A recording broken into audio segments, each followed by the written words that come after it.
I'm Melissa, pushing 48, and if you told me 5 years back I'd be running my own gig, I'd have laughed in your face. Life in the city is tough, tougher when you're single and hustling in a pet store, barely making rent. But here I am, owner of Urban Paws, a pet care agency born out of necessity when the world turned upside down thanks to a pandemic. My days are a blur of barking dogs, purring cats, and the occasional parrot telling me off. But it's mine, every bit of it, from the chewed-up leashes to the last-minute pet-sitting requests. Melissa, the Johnson's Terrier, got into the trash again. It's like the 5th time this month. Liz, my right-hand woman and part-time fire extinguisher, announced as she stormed into my makeshift office, a broom in one hand and her phone in the other. Tell them it's time for some crate training. And bill M for the extra cleanup. I shot back without looking up from my laptop. The screen was a battlefield of schedules, bookings, and the never-ending list of tasks that came with running a small business. It was just another Tuesday, or so I thought, bustling with the usual chaos of barks and meows, when Jack strolled in. He had this big, scruffy dog with him, a Great Dane with eyes as kind as his owner's. "Hey, I'm Jack. God told you're the best in town for keeping critters happy when their humans are away. Is it true?" he asked, his voice smooth, but edged with a hint of playfulness. I couldn't help but smile, brushing a stray hair from my face. "I guess you'll have to find out for yourself, won't you?" "What's the big guy's name?" "Thor. After the god of thunder, though the only thing he's striking is fear into the heart of my vacuum cleaner," Jack quipped, and I laughed, genuinely. It was the first time in a long time that a client's visit felt more like a casual chat between friends. Over the next few weeks, Jack became more than just a client. He'd pop in not just to drop off Thor, but to bring us coffee, to chat, and sometimes, I suspected, just to see me. "You know, Melissa, I think Thor's got a better social life than I do now, thanks to you," he said one day, leaning casually against the counter. "Maybe you need to get out more, or maybe Thor's just more charming than you," I teased back, enjoying the easy banter that had developed between us. Jack's visits became the highlight of my day, a pleasant distraction from the endless responsibilities of running a business. It wasn't long before he asked me out, catching me completely off guard. "Melissa, would you, I don't know, like to grab dinner with me sometime? Not as Thor's human, but just as, well, you and me?" I remember blinking at him, surprised, my heart racing for reasons I couldn't quite understand. "Are you asking me out on a date, Jack?" "Yeah, I guess I am. What do you say?" It was all so unexpected. My life had been about work, about surviving and making it on my own. Yet, here was Jack, looking at me with those hopeful eyes, and all I could think was, why not? Sure, why not? Let's do dinner. That dinner was the first of many, the beginning of something neither of us fully understood but were eager to explore. Jack was different from anyone I'd ever known. He was kind, sure, but there was a toughness to him, a resilience that resonated with my own. We talked about everything and nothing, from our dreams to our pasts, and everything in between. A year later, when Jack asked me to marry him, it didn't come as a shock. It felt right, like the next step in our journey together. I said yes without hesitation, excited for what the future held for us. "I never thought I'd find someone like you, Melissa. You've changed my life in the best possible way," Jack said, his voice thick with emotion. "And you've given me a reason to believe in love again, Jack. I can't wait to see where this adventure takes us," I replied, my heart full.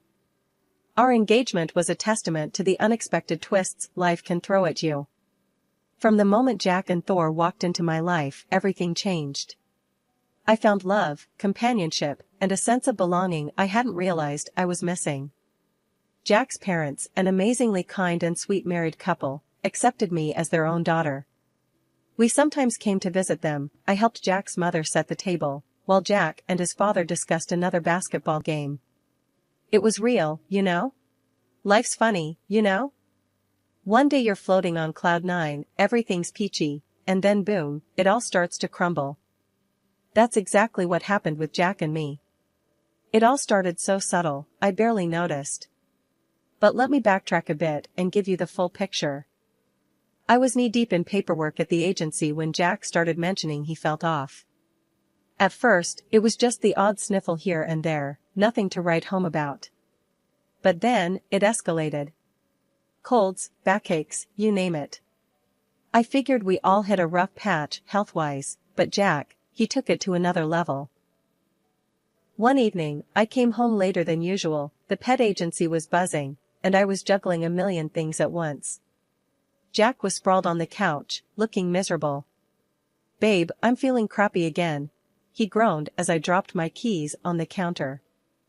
I sighed, hanging up my coat. "You've been saying that a lot. Maybe it's time to see a doctor? Or we could try switching up our diet, get you on some vitamins?" Jack's response was a scoff. "Oh, great, Melissa. That's just great. You think a few veggies and some pills are gonna fix everything?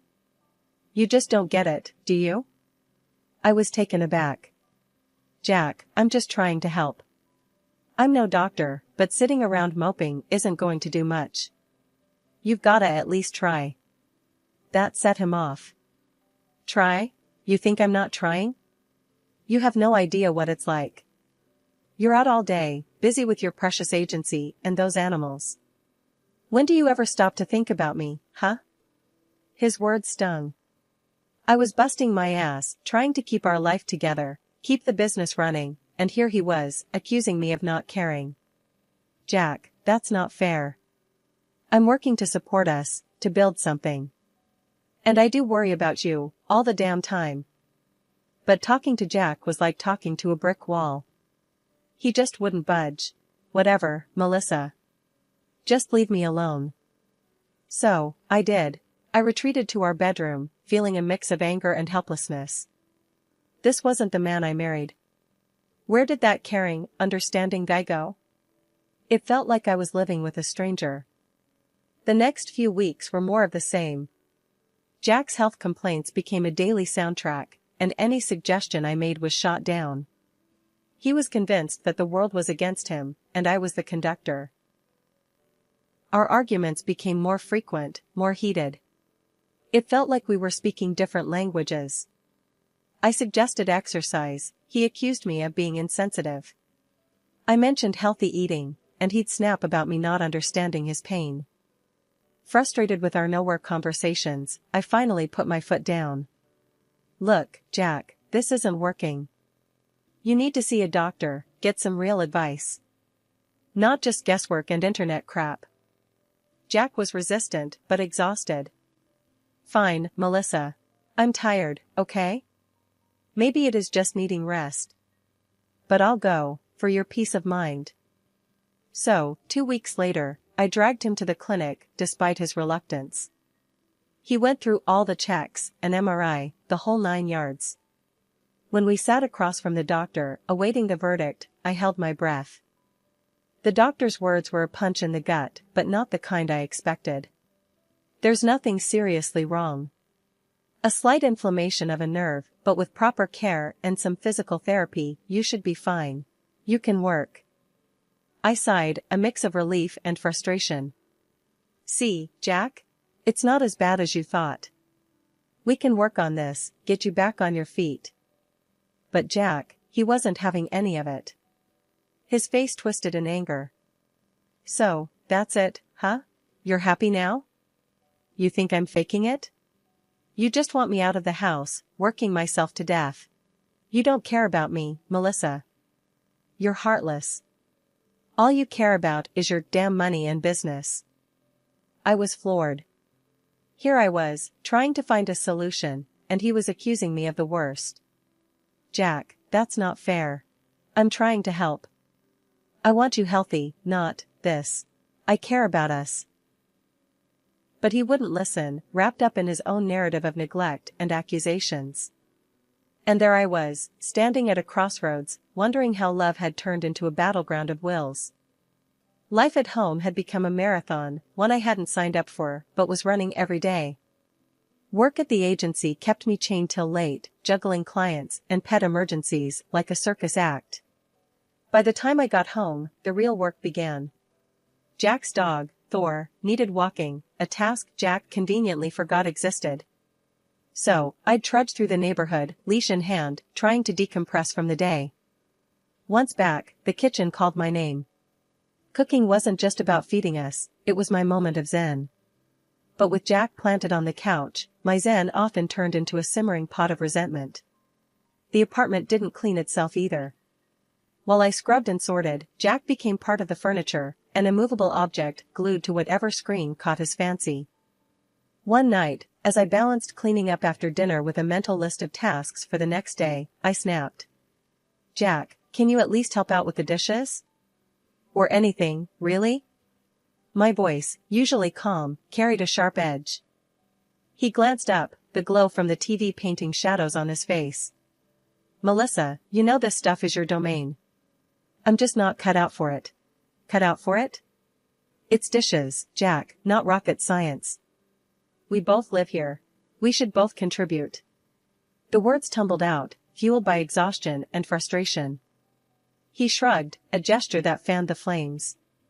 That's a woman's job, Mel. My mom never had my dad lift a finger around the house. I stared at him, incredulous.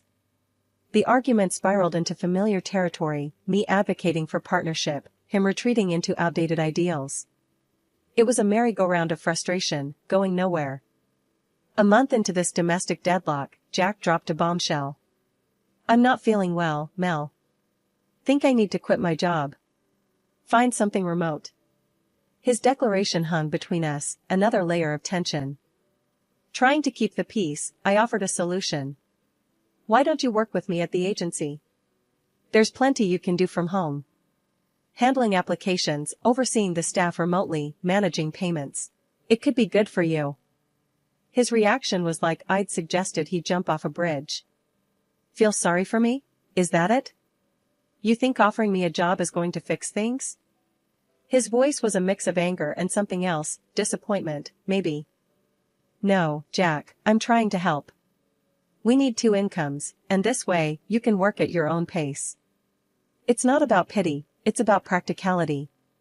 My attempt at reason fell on deaf ears. By the time we hit what I'd call the breaking point, things between Jack and me were frostier than a freezer. I'm not one for drama, but living with Jack had become like walking on eggshells, covered in barbed wire. One day, I'm elbow deep in work, scheduling appointments, and dealing with a no-show employee, when Jack calls me. He's at home, as usual, and his voice is dripping with that tone, you know, the one that says he's about to make your day even longer. Melissa, we're out of those organic chips I like. And grab some of that craft beer on your way back, would ya?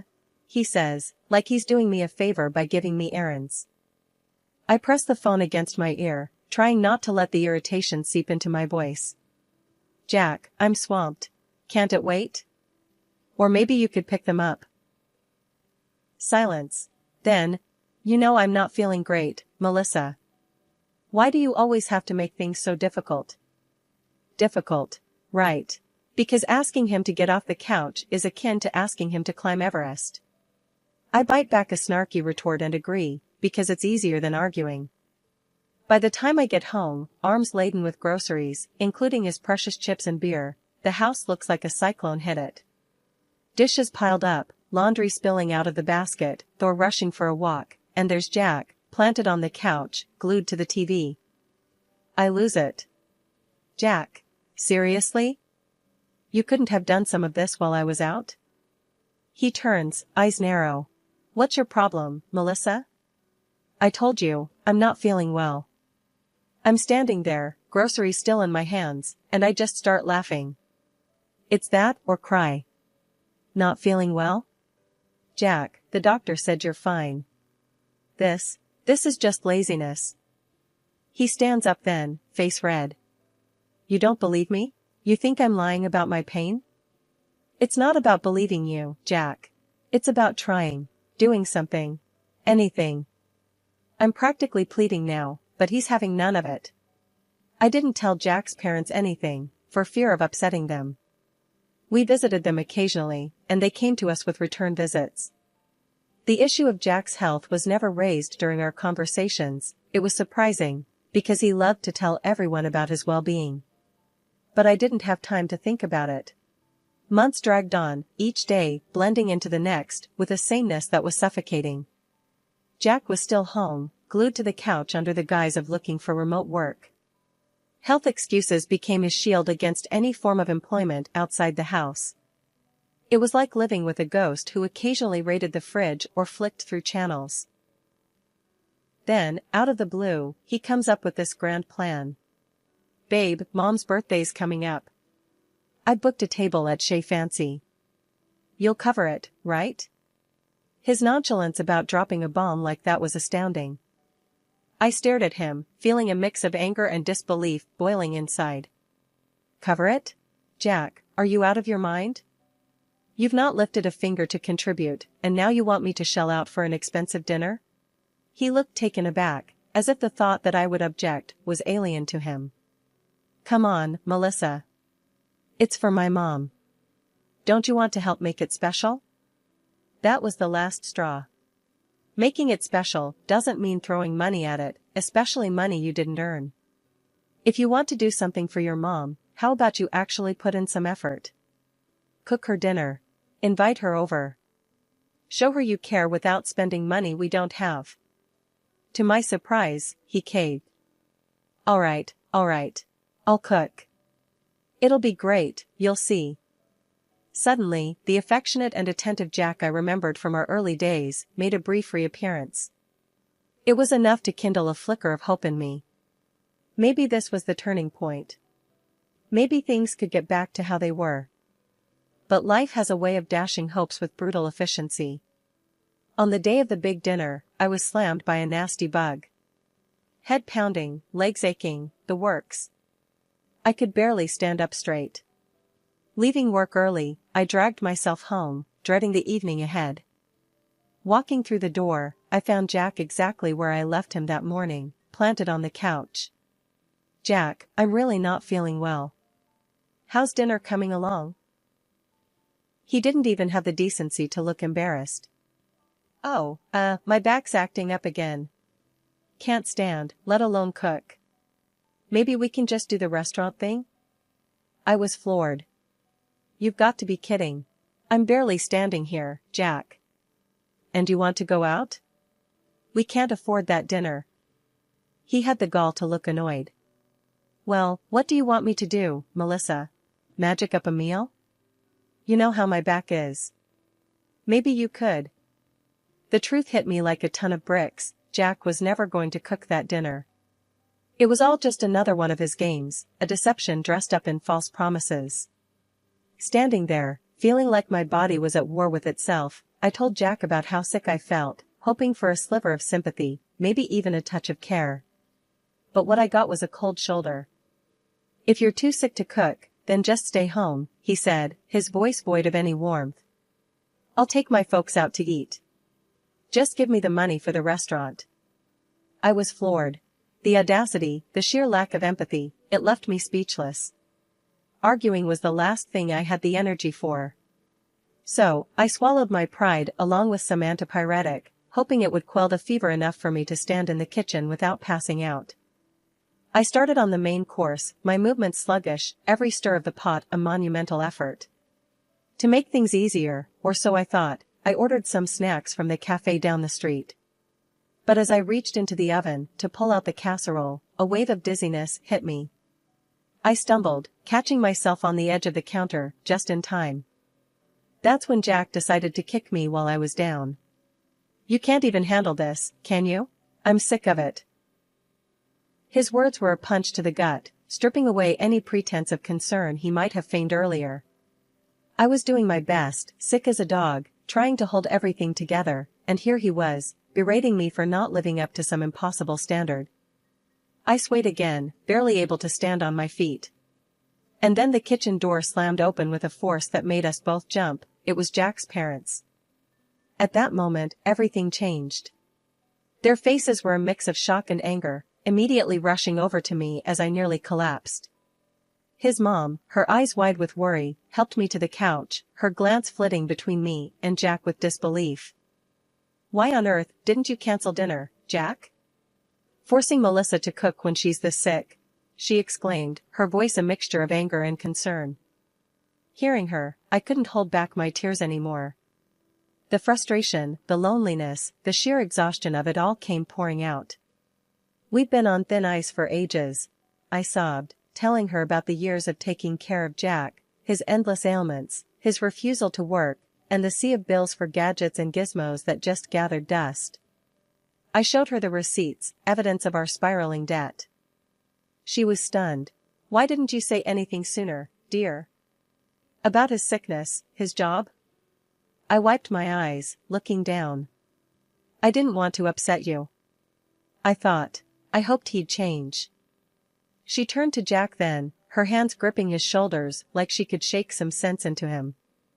"Why, Jack? Why put Melissa through all this?" And then, she shared something I never knew. Jack had a history of faking illness to avoid responsibilities, a pattern stretching back to his school days. My heart sank. The realization hit me like a truck: my marriage was over. I couldn't tether my life to someone so unwilling to be a partner, so dependent on the sacrifices of others. His parents didn't spare him, their disappointment clear as day. "We've indulged you for too long," his dad said, voice hard with a finality that brooked no argument. "I can't do this anymore. I want a divorce," I declared, the words heavy, but freeing. His mom nodded, her eyes sad, but understanding. "I would do the same, dear." They then turned to Jack, their final verdict chilling. "Don't expect any more help from us. And forget about any inheritance if you don't turn your life around." Jack's reaction was desperate, a stark contrast to his usual apathy. He pleaded, begged even, but his mom just pushed him away. "You owe Melissa an apology, not us." But I was done. Done with the excuses, the lies, the endless cycle of hope and disappointment. It was time to move on, to rebuild from the ashes of what was supposed to be my happily ever after. Jack's pleas fell on deaf ears, my decision was made. It was time for a new beginning, one where I could find happiness and peace, free from the weight of carrying us both. After the dust of divorce settled, I threw myself into my work and the company of the animals I dedicated my life to. It was clear, the path ahead was mine alone to carve, and frankly, I relished the freedom. The end of my marriage, while a chapter one wouldn't choose to reread, taught me lessons I'd carry forever. It wasn't about regret, it was about growth. Jack, on his end, managed to snag himself a job, nothing fancy, but enough to keep him afloat in some modest digs. Last I heard, he's been playing the sympathy card hard, telling anyone who'd listen how I left him in his hour of need. But our mutual friends? They knew the score. They saw through his tales and, from what trickled back to me, his stories earned them more eye rolls than sympathies. The day he showed up at my office was a test I didn't know I was ready for until it happened. There he was, standing in the lobby with a bouquet of flowers that looked as out of place in his hands as sincerity in his apologies. I spotted him the moment I stepped out of my office, the sight bringing a mix of irritation and a weird sense of déjà vu. "What are you doing here, Jack?" I asked, not bothering to mask the edge in my voice. He shuffled, looking everywhere but at me. I wanted to say I'm sorry, Melissa. I've changed. I was hoping we could." "Stop." I cut him off, holding up a hand. "Just stop, Jack. You haven't changed. You're just sorry you're on your own now." He tried to interject, the flowers extended towards me like a peace offering. But I was done accepting anything from him. "Save it, Jack. I'm not the person you left behind anymore. I've moved on. It's time you did the same." "But Melissa." "No. This is my place of work, my sanctuary. You don't get to waltz in here with a bouquet and expect everything to be all right." I stepped closer, my voice firm. "You need to leave, now." He looked like he might argue, but something in my stance must have told him it would be futile. With a final, lingering look, he turned and left, the door closing quietly behind him. Watching him go, I felt a wave of relief wash over me. It was confirmation, a sign that the life I was building was mine and mine alone, free from the shadows of a past that no longer had any hold on me.